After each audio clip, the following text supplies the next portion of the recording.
Forget her. We've got no time. Go, go, go!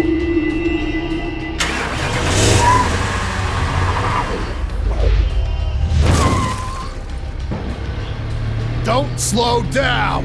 If you even touch that brake, we are going to die.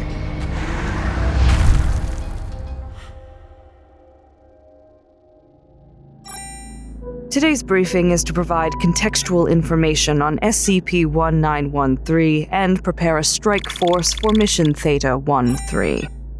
The primary mission of which is the capture and containment of all instances of SCP-1913, which is the collective term for 3 separate entities designated SCP-1913-1, -2, and -3.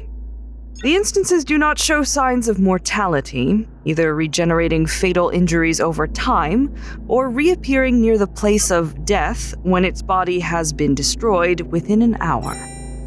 -1 is a sapient ceramic statue depicting a cat. It is capable of communication, emanating a young female voice from its interior. The ink covering SCP-1913-1's eyes, mouth, and paws upon contact with the living subject's epidermis will be absorbed through the skin. The affected areas will rapidly begin to dissolve and eventually disappear. Now, SCP-1913-1, what can you tell me about the other 2 instances? Haven't I already had this conversation with one of your kind before? In the last interview, you told the agent that holy water would melt -2. That turned out to not be the case, to say the least. I wish I was there to see the look on their face when it didn't work. I don't think that's amusing. Well, then you should lighten up a bit. I could bring Dr. Buck in here. She would be less than patient with you. The mean lady who shook my cage? No, thank you. What did you want to know? Stuff about Freddy and Telly? Can you confirm that's their names? Yeah, sure. Totally. Okay, great. Can you confirm the method in which -3 controls -2? Control? I wouldn't call it control. It's more like aiming a dog. A dog made of bones. What is the process in which -3 creates its intense heat? He gets really angry. Oh, I think Dr. Buck is nearby. Okay, fine. I don't know. See, aren't things so much simpler when you cooperate? Now, what weakness can you tell us about -2 and -3? I guess holy water won't work again? No, it won't. It's some sort of material. I don't know which. Rock or mineral. That hardly narrows it down. It's time. This one needs to go. -2 and -3 have been sighted 50 kilometers to the south. What type of rock are we talking about? The hard kind. Dr. Collingwood, we need to get this thing out of here. Right. Take it away. Come on, little one. I'll keep you safe. SCP-1913-2 skeleton is human in structure, with the exception of its skull and digits, which appear to belong to a large canine. It is capable of moving at speeds of up to 65 kilometers per hour, despite lacking the tissues required for mobility. It doesn't appear to be sapient, and seems to act almost entirely on the orders given to it by either -1 or -3. Subjects that are attacked by -2 will show continued life signs until sustaining fatal injuries from another source, including non-anomalous wounds and the effects of -1's ink. SCP-1913-3 is what looks to be an adolescent male black Labrador retriever, lacking a mouth, nose, and eyes. Its face consists of several ragged holes mimicking a grinning visage, which reveals a dim white light. -3 is sapient and refers to itself as Freddy.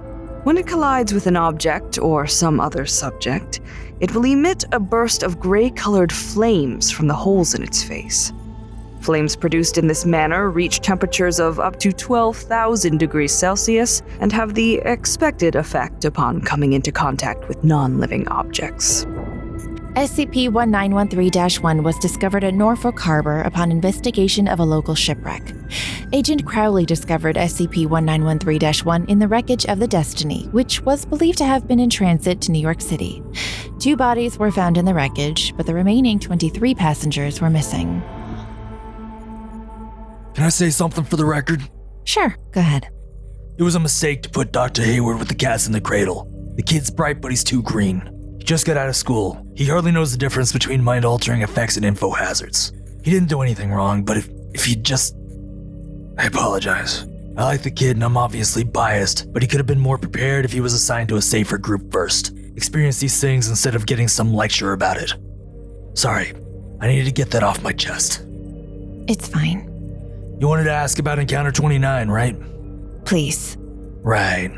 We only needed basic supplies, food and fuel. We weren't expecting to spend more than a few minutes at 45, but we were all kinds of jumpy. We hadn't seen the dog or the girl for days, so we were expecting something from them. Hayward and I were hauling Dash 1 to the site's garage, and sure enough, the car exploded behind us. They must have been following us, waiting until we got to another site to attack, because they seemed to have attacked us immediately after the 12 of us got out. And this is when you alerted Site 45 and attempted to reach the roof for evac? Yes, either that or let them do God knows what with it. Didn't matter much though, because we ended up in some poor guy's lab with those 2 banging down the door. That thing. 3 just walked right up to me. Didn't do anything. It didn't attack, it didn't explode, it didn't have the girl attack and then explode. It just sat there. Only thing I could think to say was, why? It's been a long time since I felt so powerless. It told me that it was doing this as a service. That its flame was redemption. It said they can't see, they can't hear, they can't feel. They're just left with themselves. See no evil and all that. What happened to Dr. Hayward? The idiot threw a microscope at it. Didn't matter much though. Dash 3 knocked him into the counter afterwards. It was steamed, clearly. Hayward was in some pain, but he was soaked too. Prevented him from burning too bad. I don't know why, but 3 told 2 to kill him for it.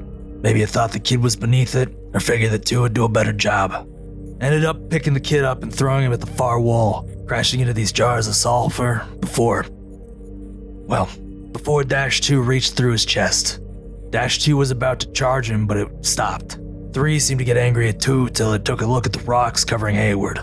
I put 2 and 2 together and assumed that the rocks were what was spooking him, so I did what I could. It felt good, seeing those things actually running from us for a change. Hey, is that all?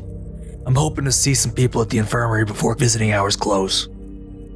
You said to remind you that you wanted to share a concern about the SCP-1913 entities as a whole. What was it? Oh yeah, Hayward was going to report it to Site 45.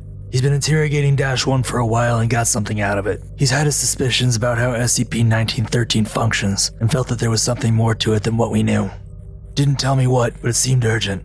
Thought it was worth bringing up. Listen, I'd tell you if I knew it, but all I really know is that I lived to see those things tear out Hayward's heart, and so did he. Dr. Hayward was released from intensive care 1 month after his interview, recovering from third-degree burns over his arms and torso, and the cauterization of a hole through his chest. With the information obtained from Encounter 29, Foundation personnel started experimenting with sulfur in Dash 1. They found it had extreme aversion to the substance, and quickly devised a plan of action for Mission Theta 13. Dash 1 was driven to an abandoned quarry located in an undisclosed part of the Mojave Desert. Dash 2 and 3 were lured deep into the mine, at which point sulfur mineral dust was used to separate each instance of 1913 and contain it in a sulfur-coated prisoner transport vehicle. All SCP-1913 instances were relocated and contained at least 1,600 kilometers away from each other, in areas where the Foundation has established major sites.